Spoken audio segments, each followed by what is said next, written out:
Welcome to story time. Enjoy with me.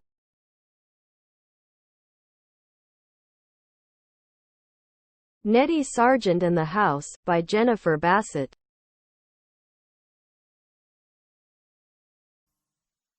Netty Sargent lived with her uncle in that lonely house just outside the grounds of the squire's big house. She was a tall young woman with black hair and dancing eyes, and she had a little laughing smile that sent all the young men wild. All the young men of that time were after her, but in the end she decided that Jasper Cliff was her favourite. He was good-looking, but he only ever thought about himself, not other people. But Netty wanted Jasper, and none of the others. Jasper liked Netty too, but he was more interested in her uncle's house. The house was built by Netty's great-great-grandfather and had a garden and a little field next to it. But it was a leasehold house, because the ground belonged to the squire. "And what happens," Jasper asked Netty one day, "when your uncle dies?" "The house, garden and field will go back to the squire," said Netty. "But if uncle pays a few pounds, he can renew the leasehold and put another name on it. Then the squire can't get the house back until that person dies." "And what is your uncle going to do?" asked Jasper. "Oh, he's going to renew the leasehold and put my name on it. He told me that months ago." Netty's uncle knew that it was important to renew the leasehold, because the squire was very anxious to get the house back. The squire didn't like all those little leaseholds on his ground, and he wanted to pull the house down and make it all nice and tidy. Netty's uncle knew this very well, but he still didn't renew the leasehold. He didn't like Jasper Cliff, so perhaps he didn't like to think of Jasper marrying Netty and living in the house when he was dead. Every week Jasper asked Netty about the leasehold, and Netty asked her uncle, and her uncle said, "I'll go and see the squire's agent next week." But still nothing happened. At last old Mr. Sargent fell ill, and Jasper got tired of waiting. "Why doesn't your uncle do it?" he asked Netty. "I tell you, if you lose the house and ground, I won't marry you, and there's an end of it." Poor Netty hurried indoors to talk to her uncle. "Please do something, uncle," she said. "If I don't get the house, I won't get a husband." "And you must have Jasper, must you, my dear?" "Yes, uncle, I must." Old Sargent didn't want to make Netty unhappy, so he asked for a meeting with the squire's agent.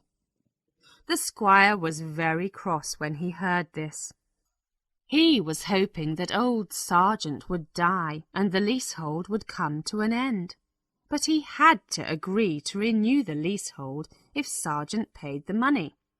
So the squire's agent got the new papers ready for old Sargent to sign.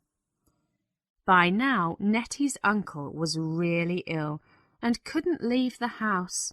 The agent agreed to visit him. "I'll come at 5 o'clock on Monday," he told Netty, "and Mr. Sargent can pay the money and sign the papers then." At 3 o'clock on that Monday, Netty brought her uncle a cup of tea. When she came in the room, her uncle gave a little cry and fell forward in his chair.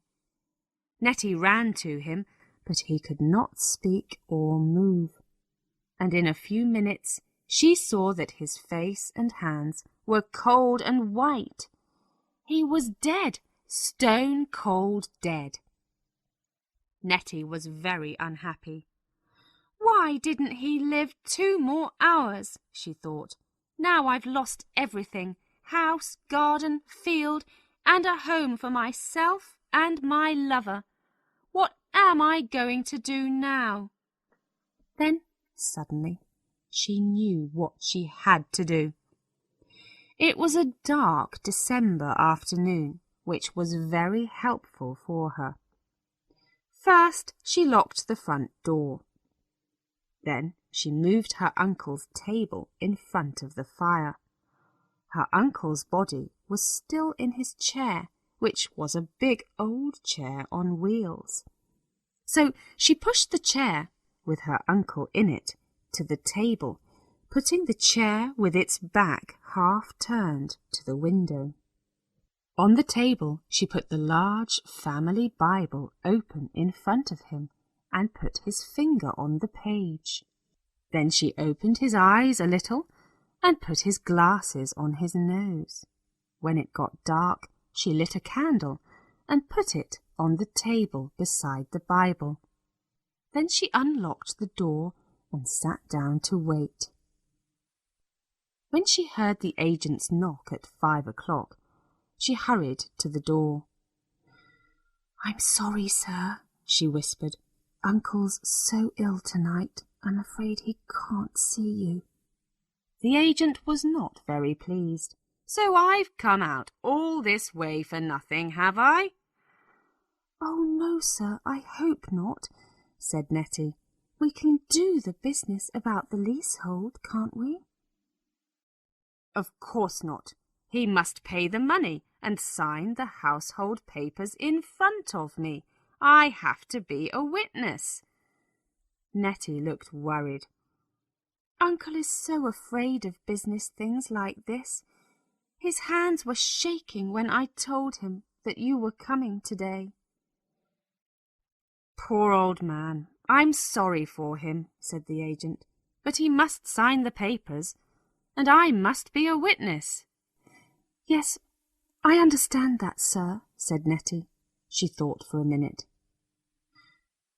"You have to see him, but can you still be a witness, sir, if he doesn't see you?"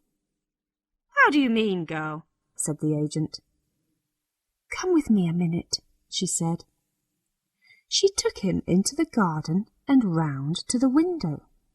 Inside, the agent could see at the other end of the room the back and side of the old man's head and his arm.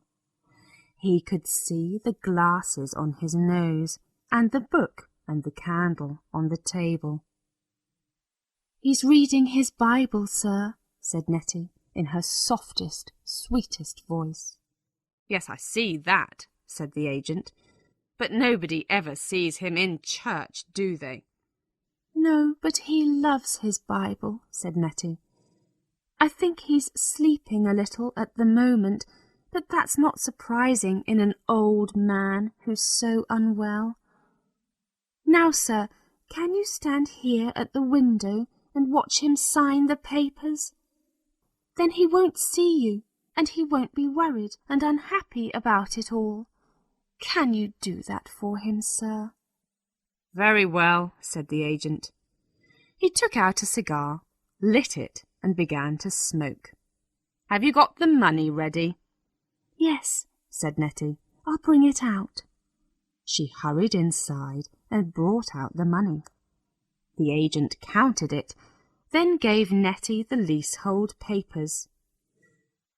"Uncle's hand is very shaky now," she said, "and he's so sleepy. I don't think he signs his name very well." "He doesn't have to have beautiful writing. He just has to sign," said the agent. "Can I hold his hand to help him?" "Yes, hold his hand, girl. That'll be all right." Netty went into the house, and the agent went on smoking his cigar outside the window. He saw Netty put the pen and the papers in front of her uncle, and touch his arm and speak to him. She showed him where to write his name on the papers and put the pen in his hand. Then she stood behind him and held his hand, but the agent could still see a bit of his head, and he saw the old man's hand write his name on the papers. Then Netty came out and gave the papers to the agent, and the agent signed his name as witness. He gave her the paper signed by the squire and left. And the next morning Netty told the neighbours that her uncle was dead in his bed. So that's how Netty Sargent lost her house and field and got them back again with a husband. But Jasper was a mistake as a husband. After a few years, he started hitting Netty. Not very hard, but it made her angry. Then she told a neighbour about the leasehold business, and the story got around. By then the old squire was dead, and the squire's son got to hear the story. But Netty was a pretty young woman, and the squire's son never did anything about it. Soon the carrier's wagon came down the hill into Longpuddle, and everybody got out and went home. John Lackland's son went to find a room at the Dog and Fox. He stayed in Longpuddle for a few days, walking around, looking at things, and talking to people. Then he left, and no one saw him again. "Where did he go?" the schoolteacher asked Mrs. Weedle in the post office one day.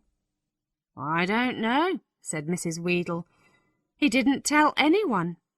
He just went." Why did he come back to Longpuddle, do you think? He said he just wanted to see the place where he was a child, but perhaps he came back to get a wife and couldn't find one. Who knows?